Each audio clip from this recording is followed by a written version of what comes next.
Well, welcome, Basil Hilton. I mean, it's really a great pleasure to have you here in the TV station, TV-Frihed. Likewise. What we're going to discuss today is essentially what's going on between the Danes and the Americans.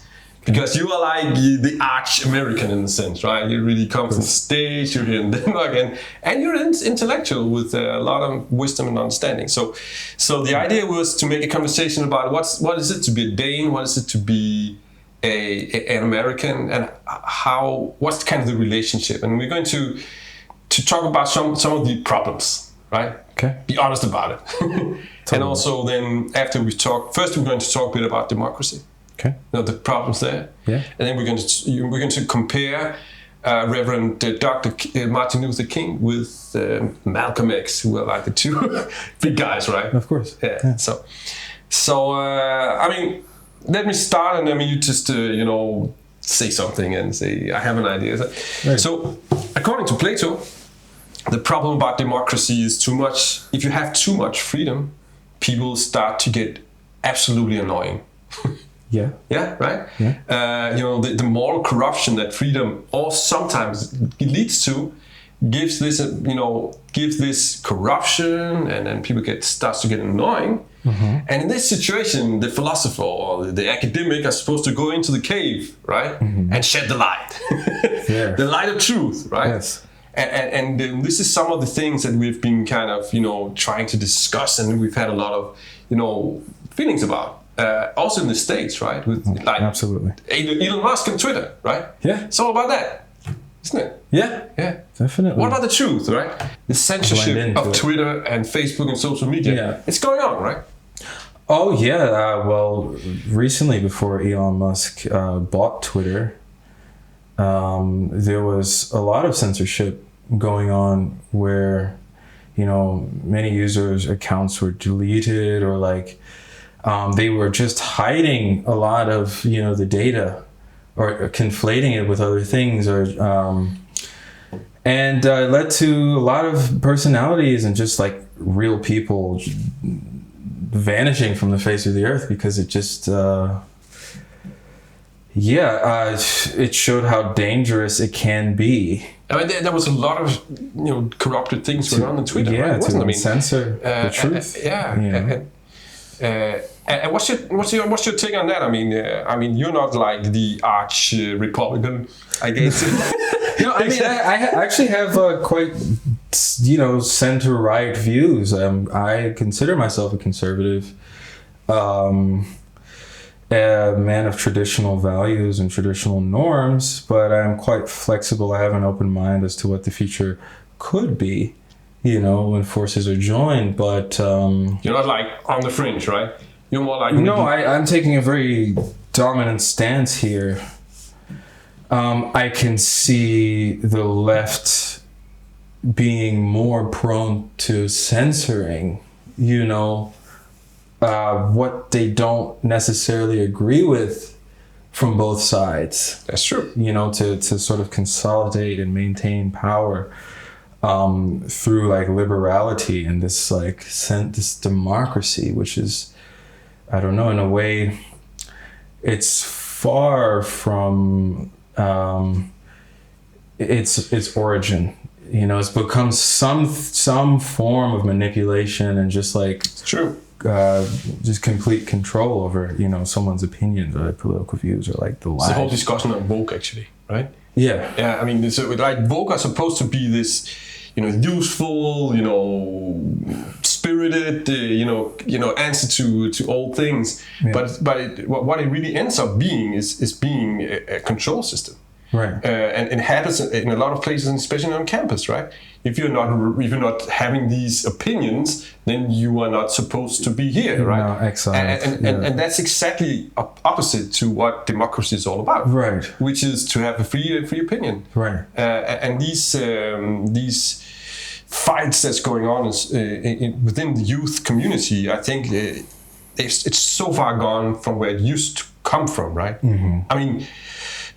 Cultural Marxism, which is kind of the dominant thing going on in the campus, used to be a rebellious thing going on against Nazism, right? Right. Nazism is actually pretty dark. Yeah, it could be like quite negative. Yeah, of course. Negative and, you know, the subject to this and that. Yeah. So how do you come from fighting Nazism to almost being the ones who becoming? Yeah, I mean that shift. You know, for me, it's like it's insane, and nobody's actually speaking out against saying this, guys. I mean, you're becoming what you're fighting, right? And this is, I think, it's a huge problem. I don't know what you say about that. No, definitely. I think, a lot of the left, you know, the Marxist views have become, you know, the Third Reich, you know, in their own right, you know, just because it's just like, eventually the power structure will become corrupt. It will be infiltrated over time, and it will lose its nobility. It will lose, you know, its virtue. For the sake of greed, resources, power, and control.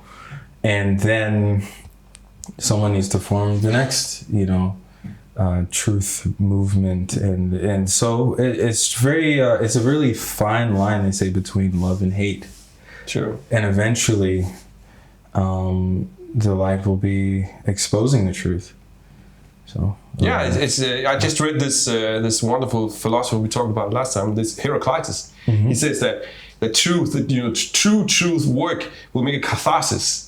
It will make a pure society, right? I was thinking about it. Just imagine where this comes from, right? Mm-hmm. All the way back to Egypt. You know, I can just imagine these kings and pharaohs going down, descending us in society, just being 100% truth, right? Yeah. So we have all these ideas, also in America, right? Yeah. You have all these Egypt things going on on your $1 bill and this and that. It's all about enlightenment. The pyramids. And look at our society today. Where all these ideas about being true and honest and, you know, standing up for what's actually true, where are we with this, right? With time, the culture will change the sort of the meanings of like, you know, these ancient symbols they're used to take advantage of, you know, the truth by dressing up and you know, coming as some sort of prophet or, you know, just righteous leader of civilization. They use the good for the bad, you know. And this is the thing, is that like over time these symbols, they lose all meaning once they get into the wrong hands and become entirely subjective on, you know, a specific, you know, group. Or where is the humanity in all of this? You know, this is where I think all of the great leaders like Martin Luther King and Malcolm X and, you know, this is where I think we could look back and maybe take a few key elements from the conversation and to use them now. And it would be interesting to sort of combine both aspects of the spectrum, one being maybe nonviolence, and then the other one being armed, you know, and ready, in a sense, just in case, you know. But, you know, we're not necessarily leading a crusade, you know. We're not leading with the sword. You know, sometimes the pen can be mightier, but, you know, the sword is also mighty as well. So we need to use both sides of the conversation now, I think, to sort of get across, you know, to the rest of the world, and not just appealing to, you know, some politicians or. No, it's true. It's true. I mean, Basil, I mean, seriously, I've just been through this discussion in Denmark, right? Yeah. As I told you, because there's this, you know, uprising going on because of a lot of social things going on, which I absolutely understand. And I've been, you know, really saying, guys, you know, you may want an armed revolution. I get it, but I mean, do you know what you get after that armed revolution? Are you willing to pay? Do you know what it will cost you to get to that point? Right. As an individual, because I have been in a situation. I had this. I was a part of an organization called the Blitz Committee, who was you know, attacked by terrorists. Right? They shot one of our guys, and then they went over to the synagogue and then shot another guy there. and just the experience of that was so devastating for me, for people around me, for everybody. It just absolutely dissolved the Bills committee. It's gone today, absolutely gone. And my experience is that, okay, violence, it might sound very romantic, but I mean, have you really thought about what it's all about? I mean, beating up a guy, shooting him in the head. So take a life. Take a life. This guy, he had family, right? Right. So I'm not saying, I understand people's feelings and reaction and everything. I'm not condemning. I'm just saying, guys, Martin Luther King, he was there. He had an idea about nonviolence, and he actually did a lot of things. And who got shot? Both Malcolm X and Martin Luther King, right?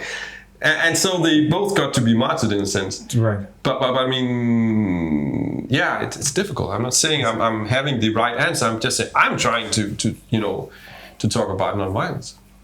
Yeah, and so like, today, I think one of the greatest resources other than, the mind is money. If you can move the world with money, you can really shift the perspective in a commercial way, much faster and much more efficient, which is what the great leaders like Martin Luther King and Malcolm X, they lacked their own, wealth in a sense. They were always reliant on corrupt individuals to buy them out and to fund the movement. And in the end, that became their downfall. Both sides were both funded by the US government. So the trick now is, how do we now take the power back into our own hands and make our own money, in a sense, to be able to fight back and with longevity. Yeah, that's the thing. Yeah, that's true. So that the generations to come will also succeed, meaning like our children and our descendants. We have to organize. That's the thing. And to not become a martyr, That's another point. Yeah, that's true. Yeah. I'll give you an example because sure. TV-Freedom here has been defunded for a long time now, and they say it's not political reasons, and probably maybe it's, I don't know, but it's been defunded essentially, and so I have been dependent on the state for some time. What I'm actually trying to do now is to fund a new TV station based on the free people. Right. So and the thing is, often what happens is that all these movements, NGOs, stuff like that, they are unfunded because the people are just going out there. They're idealistic. They want to change the world. They don't have any money. Right. So it only works for a limited time, and they can get pressed by the system, so on and so forth. But if you have an organization which is actually funded by the victims, then you have the chance to stay uncorrupted. So that's actually what I'm trying with the TV. With the TV Omsorg. Right. So you're right. Great. This whole discussion about funding is so important. Oh yeah. As soon as people are paid by some kind of government or whatever, then they're dependent, right? Yeah, you take the wrong deal, and the only way out is your life. Yeah. So the question is, how will we fund the movement, or like this sort of new... There's only one way, Basil. This new thing, There's only one way, on our own backs. Yeah, absolutely. It's on our own backs. Yeah. As soon as you get the money from somewhere, someone else will try to decide for you. Yeah, and we have... That's my experience. And with skill. We need to be developing and cultivating skills. And, exploiting our own talents and gifts, and not giving that right away to those with very large bank accounts who can sort of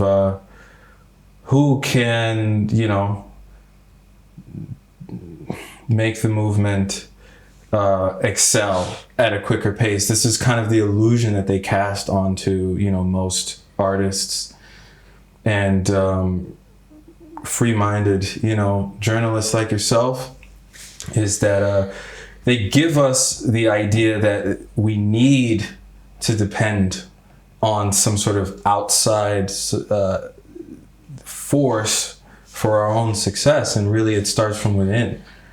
So you need to have your own sort of it's a really interesting discussion. in a way it's like true. you have to be your own state, your own government, your own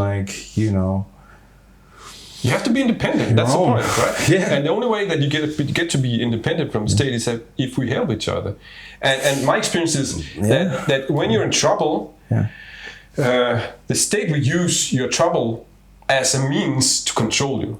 Right. While as the people you are helping will help you to survive, so that you can help them. And this whole dynamics of things is really important to get hold of. And the thing is that you can actually, if you have the skills, if you're really good at what you're doing, you can actually make poor people pay you for what you're doing. And in many ways, it's difficult, right? Because they don't have so much money. But at the other hand, it gives them a free, uncorrupted, organization, media, something like that, that will actually speak up for them and who's not dependent on the handouts for the state. Well, see, this is the point, is that to help them to the point where they can mature enough to become self-reliant and to hold themselves accountable, for their conditions from that point on is also very important. It's a good point to also shed light on, because the victims, it's very difficult in the end to overcome the victimhood with the way you think, the way you raise your family, the way you live your life. It's important to graduate and become the person you were made to become, versus just having this sort of like a disability almost for your entire life that becomes a badge of honor, which is fine because we all come from our own suffering, our own experiences. But it's important to get through that in the end and get into a more thriving state and get out of this survival, just one-dimensional way of living. You shouldn't need to depend on anyone, once you've gotten the help that you need. So if you gave everyone $2 million, would it truly solve world hunger? If their mentality isn't in alignment with, true self-preservation. So it gets back to the American dream discussion, right? How do people actually? They go to the States to make a living for themselves, which is beautiful. Mm-hmm. But I think there's one point that actually I've been discussing about. Just before I go into that, I'm saying, the funny thing is that I'm standing up for the poor guys. I'm trying to get to our society into a place where it's actually working, and I'm supporting the poor guys. Right. And the beautiful thing about that? What is it? A lot of the politicians, they really like it. Right? Why? Because even though that everybody says that all the politicians are supposed to be corrupt, that's not the truth. There's a lot of very well-meaning and very idealistic politicians around. It actually is true, right? Mm-hmm. And that's the funny thing about it. And also a beautiful thing that true idealism on a very skilled level will both pull people who needs it, but it also pull the good guys in the political area in a good direction. That's my experience, at least. And so when, let's say they do consolidate power within the state, how far are the good men willing to go? In order to succeed and to overcome, the opposition, their morals, their value system, their virtues, how far can they expand before, really going head to head with the power structures that are quite willing to do just anything, limitless things, to stay in their position. Well, what do you think? Yeah, I don't have such a bleak, view on the political system. I've been in an optimistic way. Like, how can they, in a way, split the Red Sea? Yeah, but let's take the Democratic government right now and before that with the Barack Obama. Uh-huh. You can criticize Obama a lot, right? But he really tried to do something good, right? He actually tried. I don't think he's a corrupted president. He did something wrong, but in many ways, he had his ideas. He was trying the best he could, right? Mm. And he didn't build all this, control by digital means, right? He didn't. At that time, it wasn't really there. Mm-hmm. So in many ways, I think he's an example on a politician who actually really tried, right? It was his hope and change and all this, and he succeeded, right? He's the first African American president, right? He succeeded. Just that, that wasn't that bad, right? And he was supported by the American people, right? And people liked that. And in many ways, that was an achievement. Yeah, and also, to add to that, he is genetically related to like almost every president, the U.S. in the U.S. presidency. He's in a way was manufactured. And to tell the truth, he did some good. He was the first African American president. But if you just look behind the veil, there's just so much with Obama where it's like, during his presidency, did he truly do anything well for the black population in the United States? Truly. He gave them jobs, right? He gave them... He tried to give them fair morals. Social welfare. It's not fair, Basil. No, it's very true. I'm saying that this is not necessarily a negative thing, but what I'm saying too is that I get what you're saying. Yeah, he made them dependent on the state. He made them even more dependent on the U.S. government, and so in his 8 years of his presidency, the good was it became overshadowed, and then the left from that point on was used as this tear in the fabric or an opening for the corrupt politicians to get in. They were in already. A mouse hole, And then Trump comes and then everyone hates him. But he actually did a lot for black people as well and for businesses and for the U.S. economy. Gas was the cheapest it's ever been, in his term. And of course there were these far right extreme Nazis aspects that was completely wrong. That he sort of he was the match that sparked that whole thing. In a way, what his personality, what the media wanted his personality to represent, it became with influence of the media. And this is another thing we need to discuss too. But so that's my experience as an American, is that the rest of the world, including Denmark, because the media has such a stronghold, now it's starting to lose its edge. Because the censorship is now not really working as well. And there is this enlightenment, this great enlightenment or renaissance that is occurring now with technology and, etc. But, in your eyes, how do the Danish people view American politics on a very fundamental level? Yeah. I'm not the best to ask because I've been really into American politics for a long time. So I'm not. But I think in general they more or less buy this image of Trump being the bad guy and Obama being the good guy. Of course. But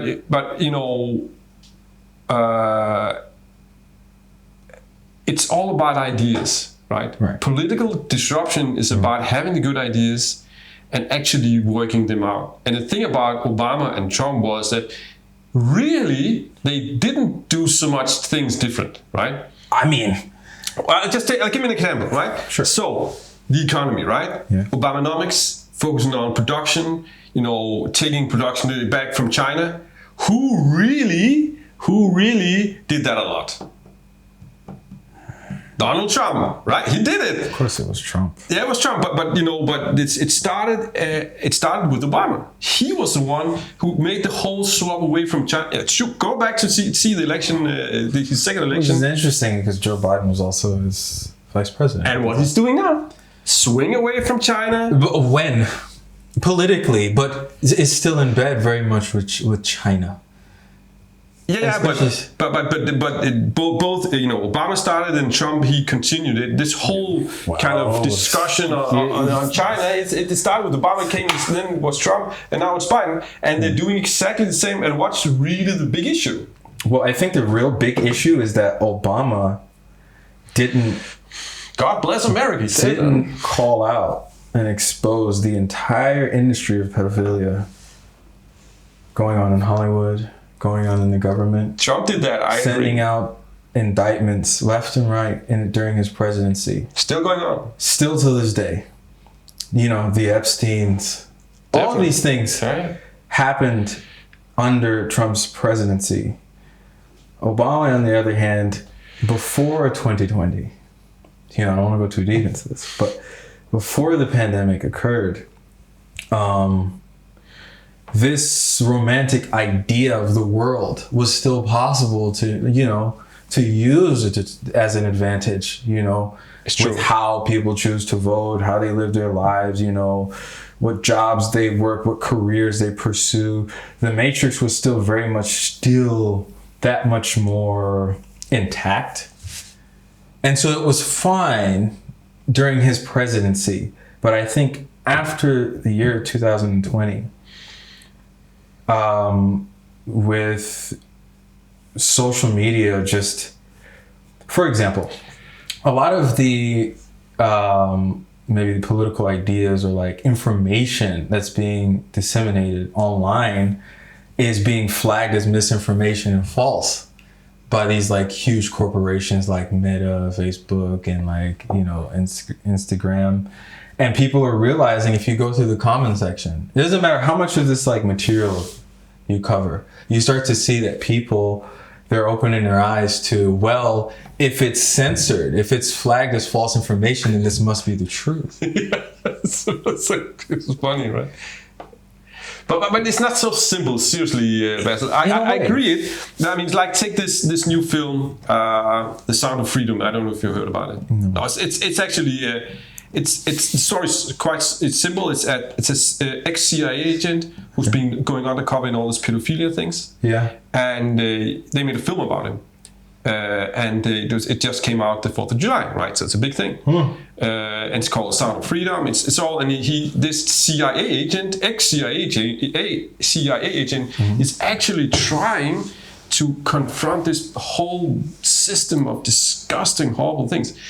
And he is a Trump guy, I think, because he's talking about the wall and this and that. So so my point is that I know that there's this whole cabal of putting down information, but if you really look at what's happening also in the dark corners of actually our society, things are lightening up somewhere, right? I mean, the CIA is going out and exposing these things. I mean, this is a watershed moment. It truly is. I mean, they're the good guys, right? In this situation, well, they certainly capitalized on the truth, and a lot of it was them telling you the plan, years, decades before actually, acting on it. And this is how it works too. It's warming the mind up, warming the population up to understand what's going on. Yeah, their agenda over time, because they believe in a way. You mentioned the cabal,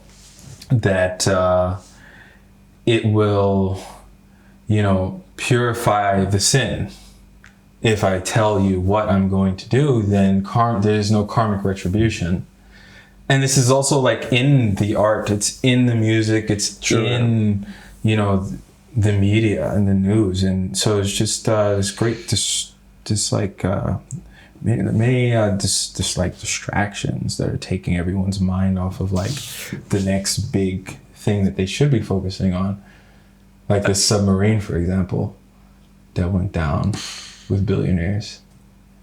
And then at the same time... The UFOs. Yeah. UFOs. I don't know what this is. It's a funny story. And then at the same time, J.P. Morgan made a settlement with the Epstein victims for millions of dollars. So it's like... And then, you know, we had the UFO thing in the West. Seems to be distractions. Yeah, they came down to just... to throw everyone off.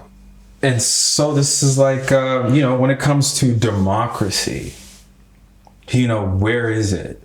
I tend to see it as like a myth or some sort of like romantic concept that does have merit and maybe did, you know... In the Renaissance. In its time. It was good in the Renaissance. And what are we going through now, Basil? A Renaissance, but is democracy really, I mean, is it really the answer? I mean, what else would you want? Kingdom or, I mean, a capital? I mean, every nation is entitled to its own system of thought, but because of globalization, right? Then democracy sort of spread. You know, the United States, we brought democracy like a crusade to like Vietnam and other nations who we consider to be uncivilized and, you know, to be in this development gap. And so we bring our democracy because in a way, because we are more advanced and better off and we are the first world, you guys have a few things to learn. And with the democracy comes the corruption, because then militaries, the U.S. military is now building bases on, you know, soil, just all over the world, and they stay, and then they're getting access to the resources and the oil, and then they never leave. And this is all in the name of democracy. True. But and let's just, I mean, you are right. But let's try to flip it again, because that was actually the funny thing. Because the thing is that we're actually going through a renaissance right now, right? I agree. Freedom of speech, you know, I mean, enlightenment and the truth is actually being shared, and you can see all these horrible, what do you call, secrets, you know, just getting out. I mean, the whole Epstein thing is actually a beautiful example of this renaissance. I mean, it it has been a secret thing going on for so long, and now finally it's getting out.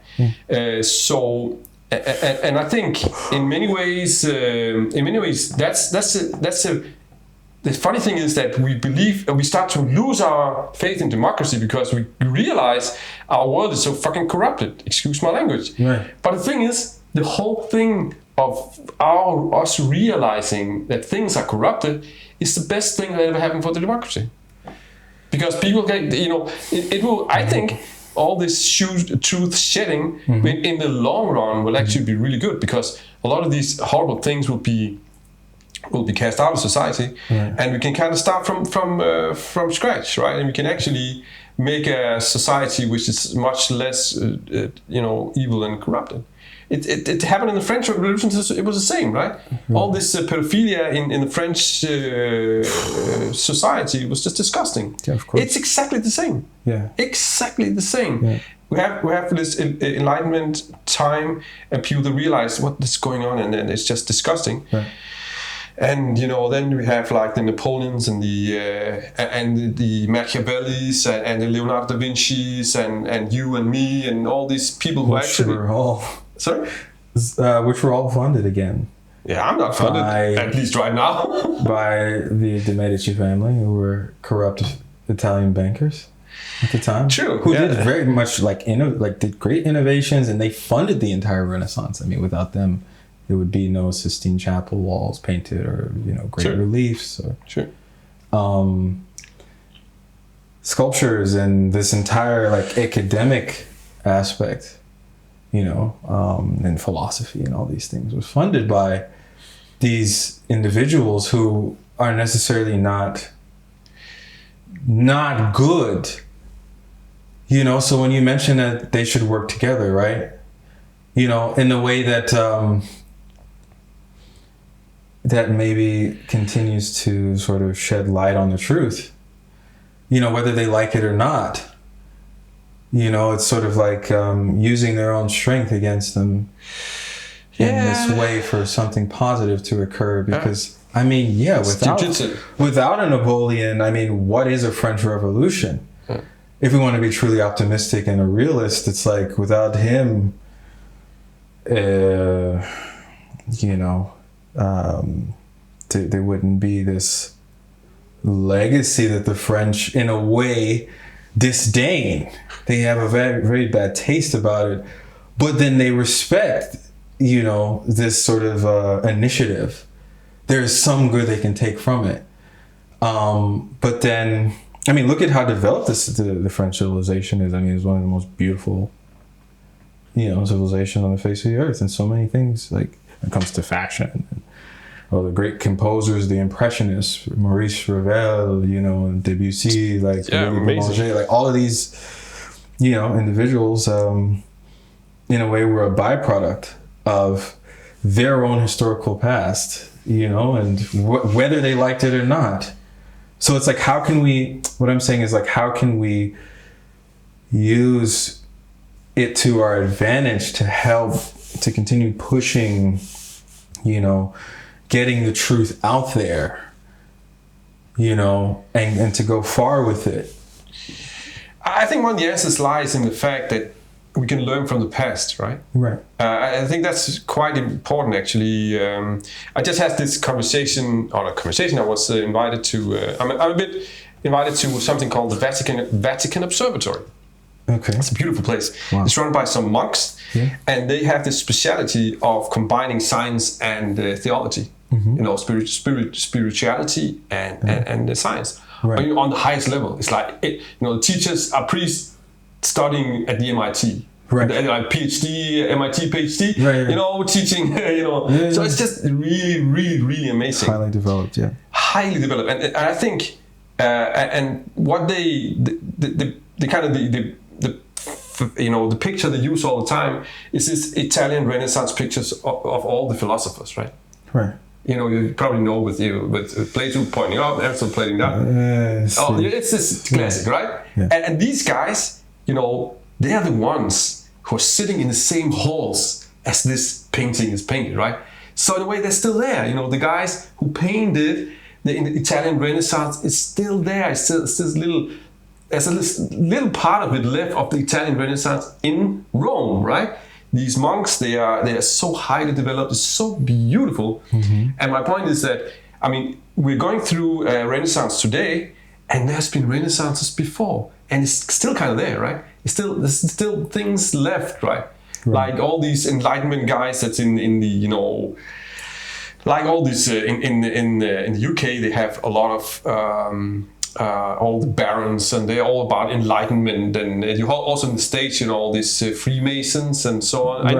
I know some they do something wrong, but they are also kind of a vestige of the last American Revolution, right? They're still into enlightenment and humanism and all these things. So the things are still there, and it's a historical thing.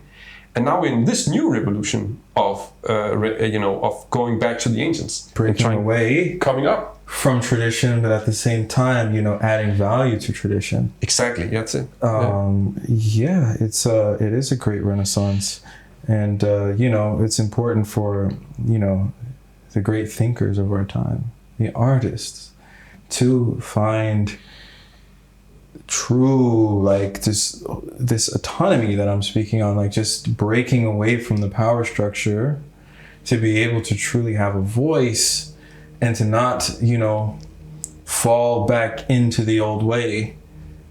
And that comes back to, making the correct and sound financial decisions. That's one thing, and also I think also embracing it, right, in a positive sense, because like Elon Musk, right, he I think really he's a Renaissance guy when it comes down to it. Well, I think because he's a Renaissance mind. He's an old mind. He wants the truth to be told, right? Sorry. To be honest, I also think Trump is a Renaissance guy. I mean, they all are, right? Yeah, These guys who step out just a little bit too far.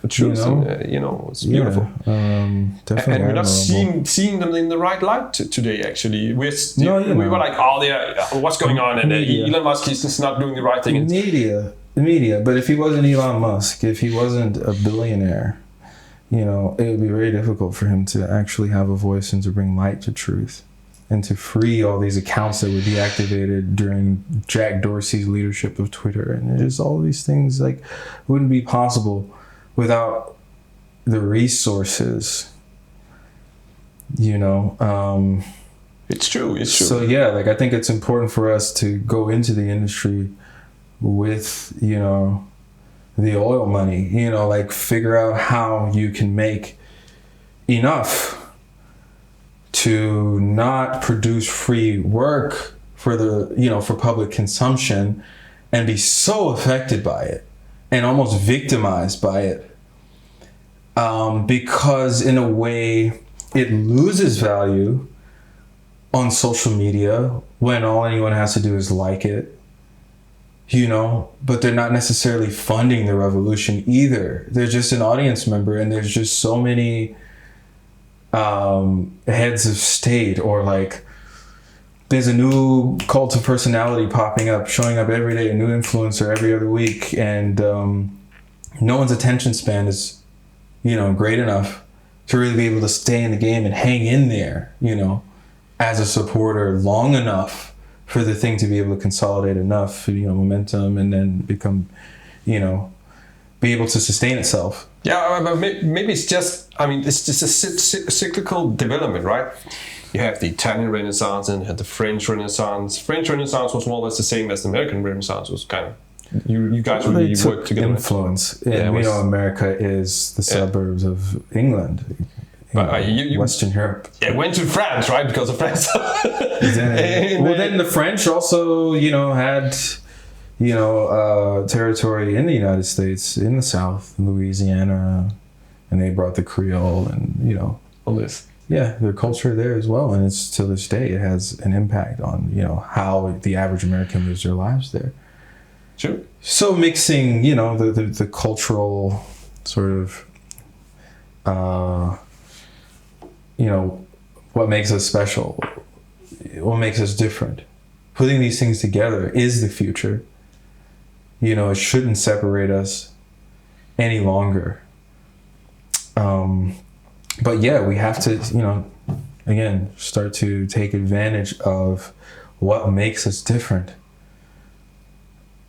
and try to work together as a collective. Try to actually do this, but we can't without becoming, really individuating firstly before going into any kind of group setting, because a lot of people, they lose their identity in this. They just start to blend in, and which can be very normal in the Danish society, as opposed to the United States, because we're more patriots. It's important that you put your best foot forward and, stand up for your country and all that. Yeah, and be very, in a way, just assertive with it, which is very different you're from proud. That's good. Living in Denmark. No, you're proud, and you should be. You conservative. Yeah. You have your reservations, but then your education and your social welfare that's one of the highest in the world. And corrupted. And corrupted, of course, but at least here I can see where the money goes. The infrastructure is cutting edge. True modernity is here. I see it in the architecture. They're very creative. They're almost playing with form and just seeing how far they can push certain things. And that's what I truly admire about, the Danish culture and the Danish people. Also, going back, centuries, just the ability, or the taking the initiative to care for just every little piece, of the puzzle that is the Danish, civilization. I noticed this. You guys just leave no stone unturned and everything is well kept, and you don't see abject poverty, very much, if not at all. There is a social welfare, and you can see where the taxes are going, and the education, and people, you can generally sit down with them and have a pretty insightful conversation. But then when it comes to taking action in their individual lives, in a way, everyone's just pointing back at the state, right? It's like that we pay taxes, so in the end, we, in a way, we can deflect personal responsibility because, it's not necessarily in our culture to be as patriotic as, an American about, your political views. It's true. I mean, it's just, but I mean, the thing about the States is that, what I admire about you guys is that you have this idealism, right? Yeah. You're born on the backs of the one rebel faction or the other, right? And that was all the way back to the first was Pilgrims. Everyone. Yeah. Right? Everyone's backs. Yeah, but it's just that, like me here in Denmark, right? Yeah. I'm pretty unpopular. Why? Because I'm a rebel. I'm a rebel, and that's the way it is, and I'm not excusing it for anyone, and I get it. Right. And if it wasn't for because I had kids, I'll probably go to the States, and in the States I'll fit in much more. Why? Because I will be just like the 17th generation of rebels coming to the States, right? From the first Pilgrims and all the guys who didn't fit in Europe, right? They just went to the States. And it's so large, so there was probably a place, and it worked, right? Yeah. So, but it's a kind of build up this idealistic view on things in the States, right? Yeah. You're really into your morals. It's really important about justice and enlightenment, and you take it serious. Yeah, I think on the surface, these things are I think realities of most other cultures in the world. They see America in this way. But it's true. It is. In many ways. It wants to be. It is also true. But at the same time, with that truth, like living there on a day-to-day basis, there is no morality. The States, as like a civilization, has fallen. It's failed itself. There is no right and there is no wrong. Everyone is, because due to this capitalistic thing, like everyone in a way is in just competition with everyone else. And, then you have these gun laws, and then, everyone's just also not making enough money because there's no social welfare. So if they get in a car accident and they're injured, they can't even afford to pay, a doctor's fee. So they're just, I don't know, in a way, you're pretty demoralized for the society. There is, they're all degraded. And because of this, like, there's so much violence and distrust in the state and like your fellow man, and the virtues, the American dream is just all gone away. It's disintegrated because and you know what? The corruption within. We're sending billions of dollars to other nations to fight their wars when, our buildings are falling apart. Our infrastructure is almost non-existent. We still, in New York City, are driving trains with conductors. And these trains have been around since the 1980s. And, the tiles and everything's just crumbling or falling to the ground. It's just, I don't know, a complete hellhole to live there. But then on the surface, like being there is this romantic perspective that I think most people have. But it's still true. I mean, I can see from outside. And that troubles me. This is partially why I left the United States and I've come here to find solace. Because I just had enough. It's just one big lie, and, it's very difficult to see the truth in it because, what you're seeing is not real.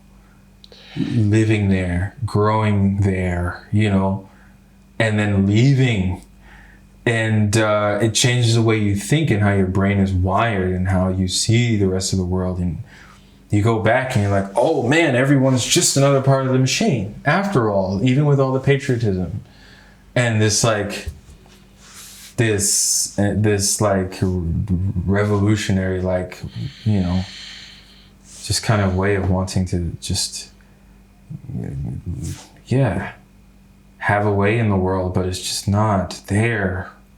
Yeah, but still, I mean, seriously, I know what you mean. But yeah, it's true, and it's also this thing that really, you know, it's really hard for the Americans, right? Because they have been brought up by all these rebels. They wanted something, you know, the American dream. They want to make the perfect society, and now it's like, I think also one of the things that the US as such has been kind of, you know, going up for 500 years essentially. Since the first pilgrims, they had these beautiful ideals of trying to build Israel, and then they tried to build this, and they slowly, and it kind of culminated in the 50s, right? Yeah. Where everything was just, the US was a paradise in the 50s. It did do some things right, and it reached its climax, like, its highest potential. So it's peak. Yeah, but the thing is. This is kind of the knowledge we have in Europe, right? Yeah. Because we haven't had like 500 years of growth. It goes up and down, right? So you've had centuries. Yeah, but it's just that, you know, in our experiences with all wars we've had within Europe, right? Yeah. That things go up and down and up and down. So we're much more, you know, accustomed to actually having a down period, right? You're not really accustomed to having a down period, and you have to, you know, put yourself out by the bootstraps and you know, get it going again. But I mean, I don't know if you can use this as an experience. You know, it's possible, you know, and it's the way it is. Also, sometimes you have a depression.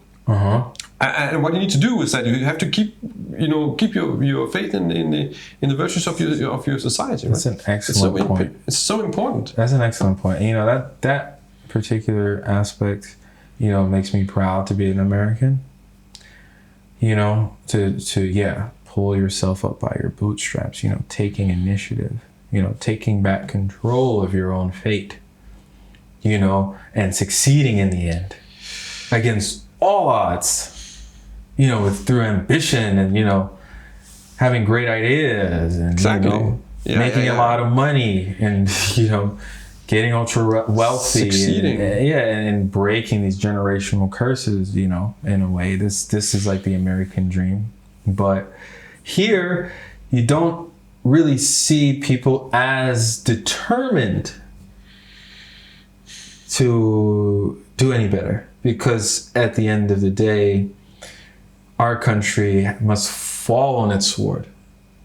And the Danish, in a way, they have the system to catch them if they do ever fall too far. You know, it's like... It's true. There's money there. Yeah. There's something. Even Danish system is corrupting. Them, you know. Yeah, that's true. But I mean, even the Danish system is corrupting. That's what really scares a lot of Danes, that they realize that, I mean, a lot of part of the system is actually not really working. But then, so what is driving innovation here? In Denmark? Yeah. Oh, what is driving? It's a really good question, actually. I think stubbornness, and I think a lot of innovation comes from actually the farmers' mindset. Culture. You know, because the true innovators in Denmark are actually the farmers. They have this culture of being independent and doing their own things. So that's really where a lot of innovation comes from, big business things. But I think, you know, look, where did the true innovation really start concerning the Renaissance? Maybe Denmark, you know, we have good thinkers, I know that. But where did it really happen? In the States. Definitely the United States. It happened in the States, you know, you got something from us, right? Yeah, which was like the second. The first began in Great Britain. And then we took over. Yeah. And it's still going on. All this with Elon Musk and Twitter and CIA digging up all this pedophilia. Yeah. You know, I know that's us. Yeah. That's you guys. Yeah. So you're cleaning up world society. And it's beautiful. And that's where the Renaissance really lies. I know that you have friends like us, the Danes and Americans, we're good friends, right? And we have contributed as well. Yeah. But I think what you're going through now after cleaning all this shit that's going on, sorry for my language, all the shit that's going on in the States will give you faith back. Because in the 50s, it was a peak. But from there on, the corruption started to infiltrate the US essentially, right?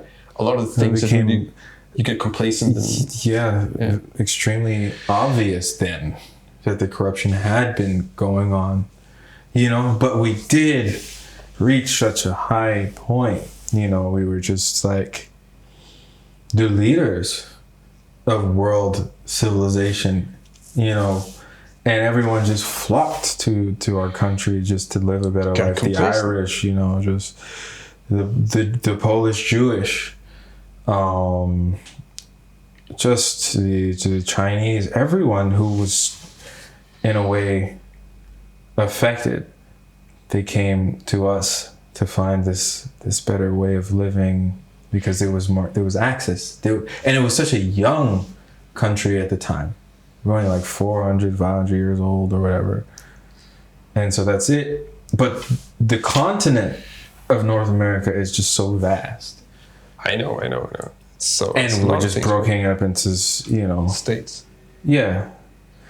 Whereas in Europe, you guys are a giant continent broken up into, you know, different nations, countries. So it's like you guys had a little bit more time to develop your own languages and your customs and like these traditions, you know, in an individual way.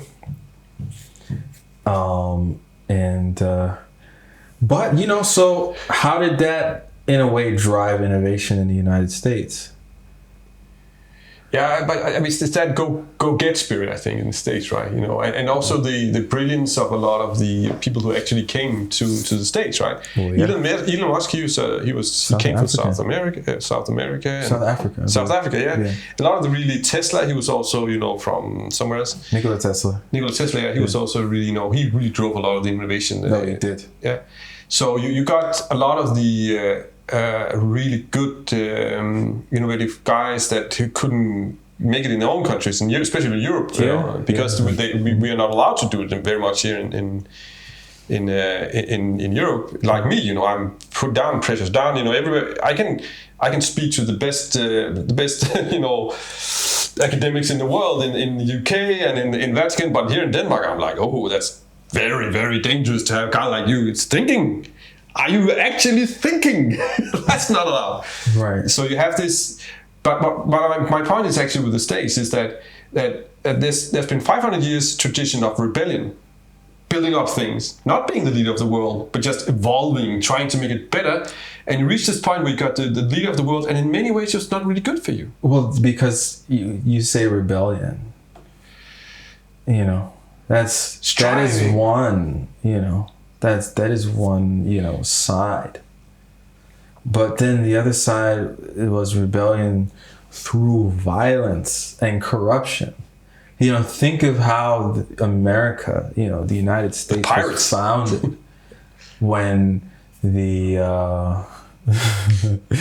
when the inmates were essentially exiled from England to the United States and brought, you know, whatever with them, and like completely wiped out a race of Native Americans, and, you know, then brought my people there in the Africans. And what's funny is that, like, I'm not African American. I am African Caribbean. I'm more or less this because my mother was born in Trinidad and my father was born in Jamaica. These were both colonized by, you know, the Europeans in a sense. And so the thing is to see it from like a first generation perspective. Like, my culture was always very different from the culture that my African American friends had in the United States. And all of my other first generation friends that I made, our households we operated very similarly in a very like niche way. You know, like we understood certain codes of respect and honor and how we carried ourselves out in the world. There's certain things we weren't allowed to leave the house wearing. There's certain language we weren't allowed to speak in the house, or we get caught and there are consequences. But our African American counterparts, you know, we had, you know, there is this relatability, but then our cultures are completely different. The value systems are completely opposite. And in a way,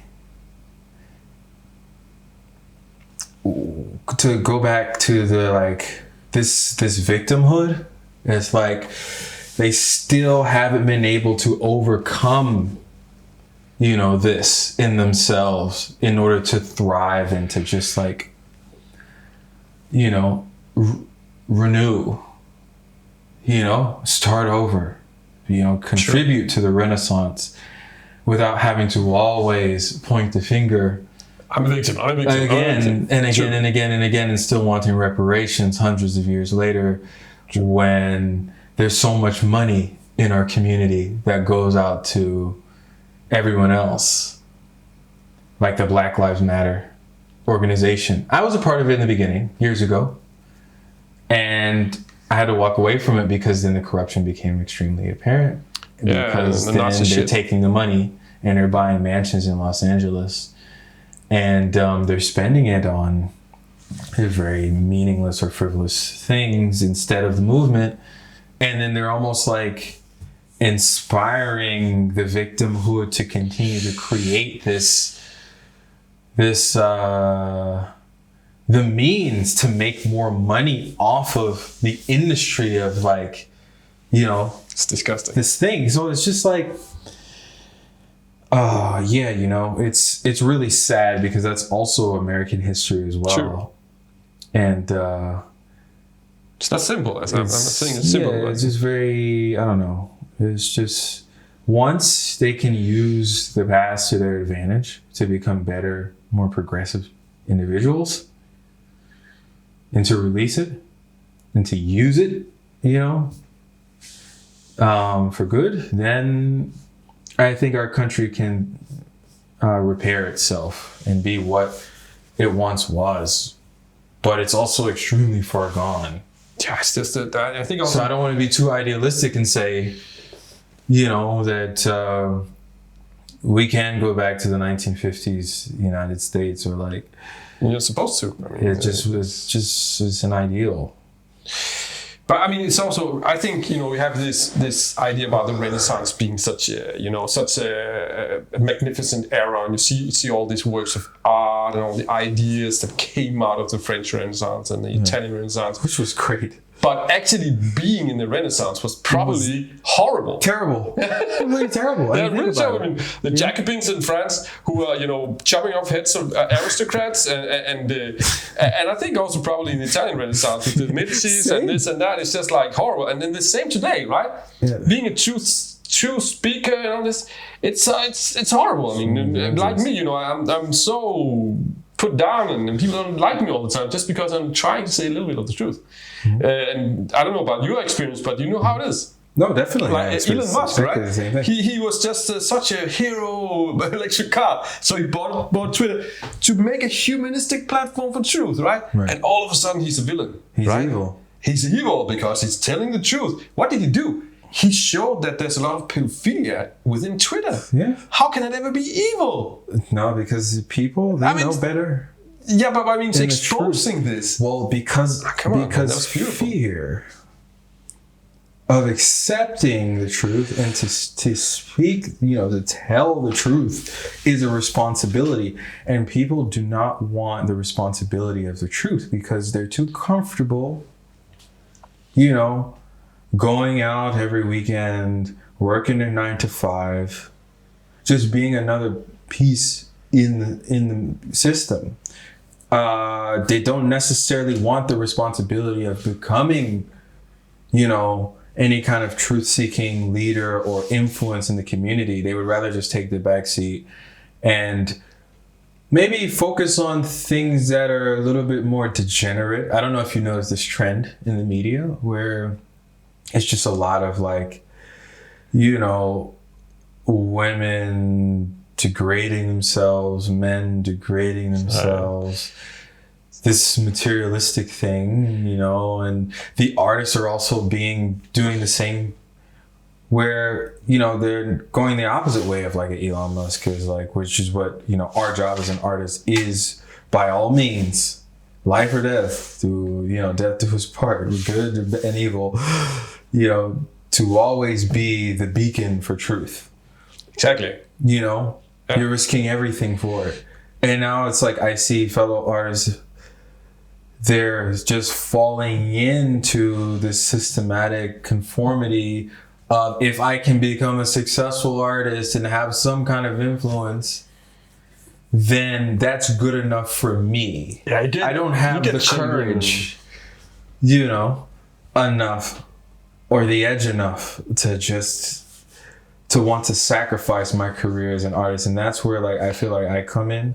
I never cared for my career. I've always been sort of ridiculed for my opinions or my perspective, even amongst fellow artists, because it's almost like they want to live in the old world and to romanticize who they're influenced by, you know. And like you mentioned, you know, in the time of the Renaissance, like with Michelangelo and Da Vinci and like the De Medici family, like there was Martin Luther, there was, you know, other great philosophers. Who was it? Socrates. Which one was beheaded for Socrates? Mentioning He was just burned alive, or steak or something like this. No, he was forced to drink some poison. Oh, he was poisoned. So there was another one that was like this. Wait, he was eventually killed. No, there was one who got into jail. It was called Anaxagoras. Because he was really unpopular because he had this amazing. He was the founder of nuclear physics. Right. So so he said that there cannot be many gods. There can only be one god, because he could see monotheistic view. Yeah. So he was like, they put him to jail only because there's a great leader at that time, Pericles. He was actually survived because Pericles protected him. He knew he's a great mind. Yeah, sorry. No, that's really but it's true that that's this whole thing about I think essentially that it's, you know, Martin Luther, right? You know what happened when he got old? What? Yeah, he saw what he'd started, right? This great rebellion of people just milling around and killing people, right? So he got so scared of all this. The Protestant Reformation. Yeah, the Protestant was so violent.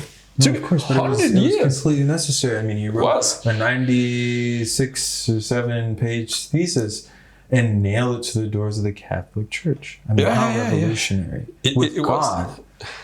Can you get, you know, like he saw himself as a chosen disciple, you know, a leader of amongst men, and he risked his entire well-being and, you know, all of this success. And in the end, he started, you know, he kind of renounced the revolution, right? He was like, I can't go into this is too much. People started to it gets too big. Yeah, and just imagine one guy sitting there in a castle that time 500 years ago, and people are seriously fighting to the death, and it took 100 years from it started to it was finished, right? Mm-hmm. So the 100 years war was between the Protestants and the Catholic Church. And, you know, I get it. You know, having started a revolution that took 100 years to finish with all the lives spent, you can, you know, put this on your conscience, right? Just imagine. Well, yeah, you know, it's like not many are fit to lead. I think the population is interesting with democracy, right? The people have always had the power, and the elites and the nobles have always known this, right? So they try to influence us. It's a very small percentage of them. Such a large number of us, right? So how is it that they manage to remain in power? You know, what happens if we were to hypothetically democratize, you know, the entire power structure? I think globalization kind of helps with that, like, but just to democratize everything. and give more power and more opportunity to the people. And then it goes back to what you mentioned about just things becoming annoying. Because there's just too much access and people have way too many options. They can't make a decision. Yeah, they get corrupted. No, I'll give you a funny example, actually, that's really Danish. When we had this democratic revolution in Denmark, it was a bit different from when it was in France and when it was in England. There was this guy called Grundtvig. He's kind of the founding father of Danish democracy. I don't know if you know him. He made a system called the Højskole. Okay. And I think one of the things he did right, which is, I think is a great example, is that he said, if we're going to have a democracy, we have to have people educated.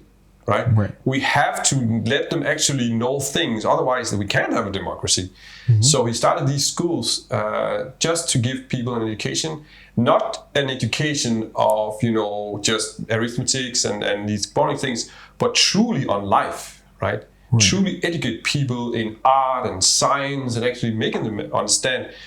My great-grandfather, he founded one of these schools. And so we have a lot of these things going on in my family, and the stories about people coming in, and they went to the Højskole, and when they came out after they had this Højskole nuts or whatever, so they evolved so much by coming to the Højskole with all the beauty of this Højskole.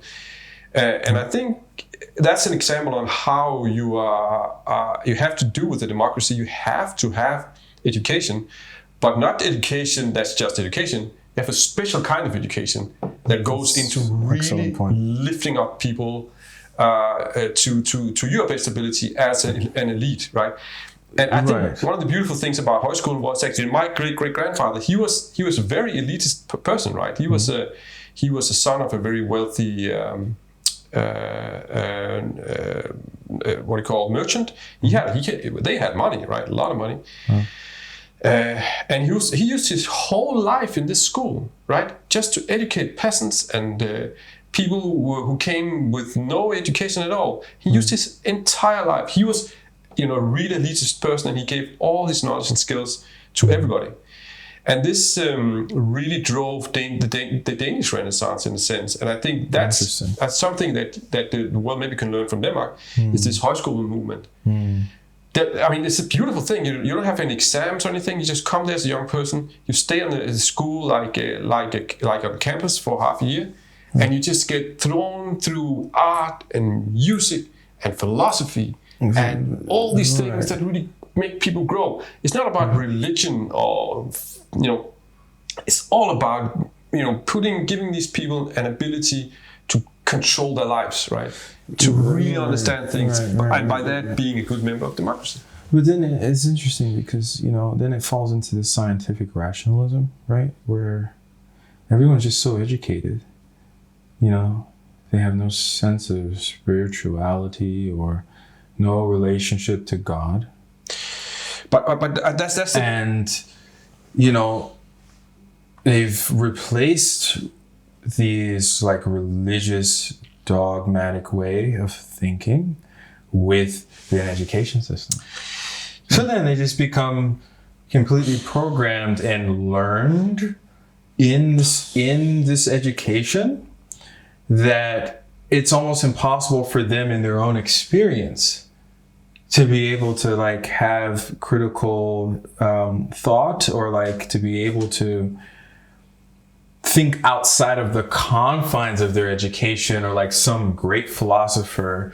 If you took every book out of the library and every reference point, do these individuals in society, because they're so cultured and so educated, what contribution do they make if all they have is it's true. If just all they have is some sort of take some like I said, program to rely on, some just book. If you take the book away, then it's almost like they're goldfish, swimming around through life. And if it's there, they're educated and they can have this conversation, but then they have no aspirations, or it makes them almost entitled because you have such good taste in things, but you can't innovate, you know.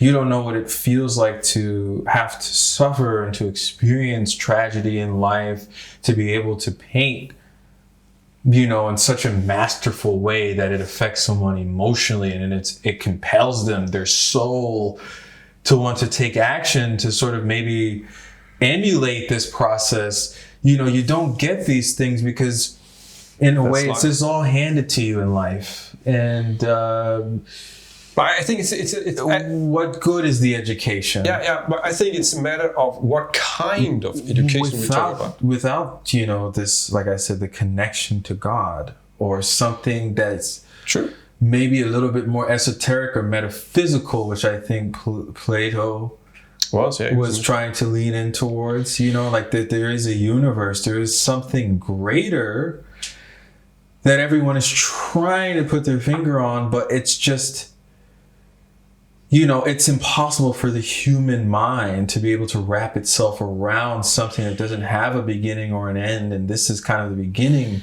of intellectual thought and philosophy.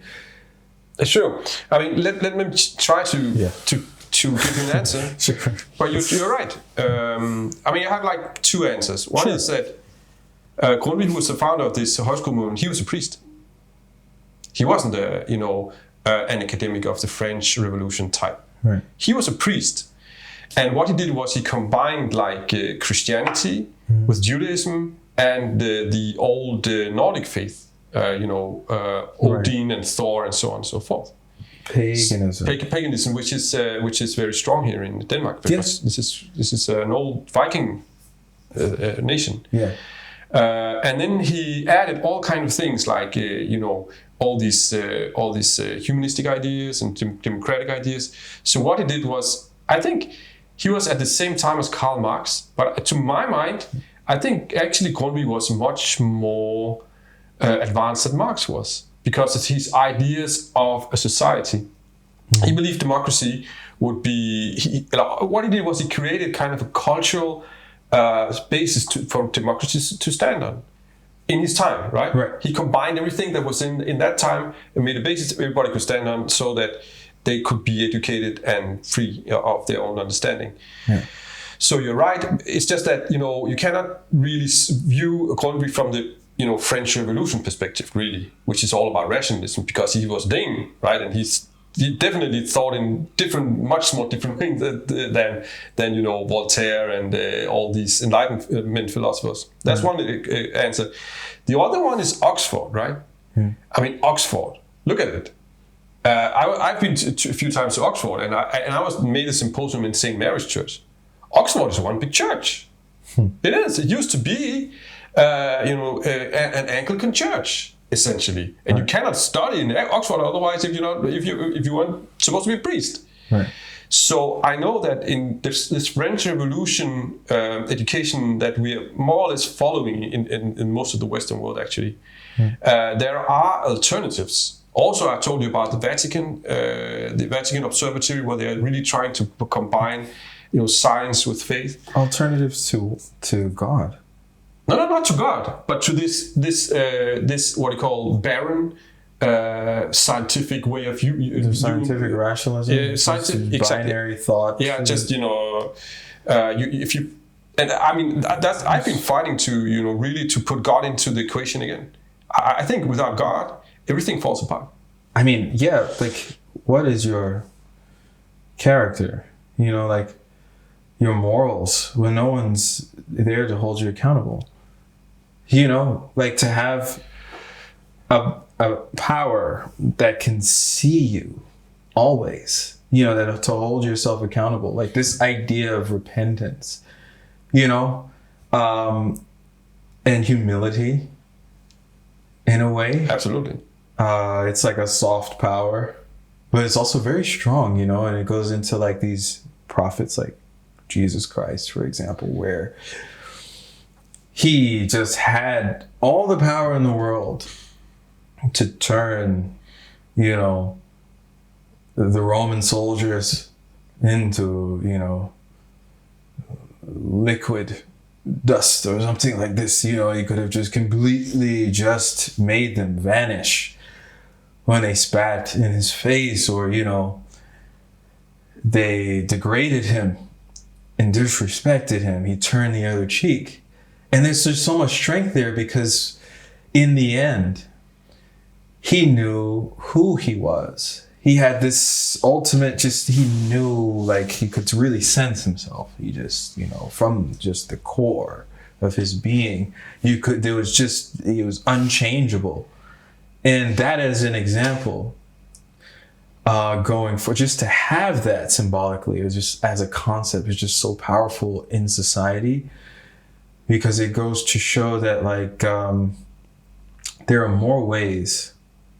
There's just so many ways that you can succeed without, you know, using manipulation and force, which are very primitive ways of, you know, taking power of ideas, right? Yeah, right. Just taking control. And I think the spirituality aspect, it supersedes. It's like it's metaphysical, right? It's like the firmament. It's something that you just can't thoroughly grasp. You know, you can't just put it in your pocket and walk away with it.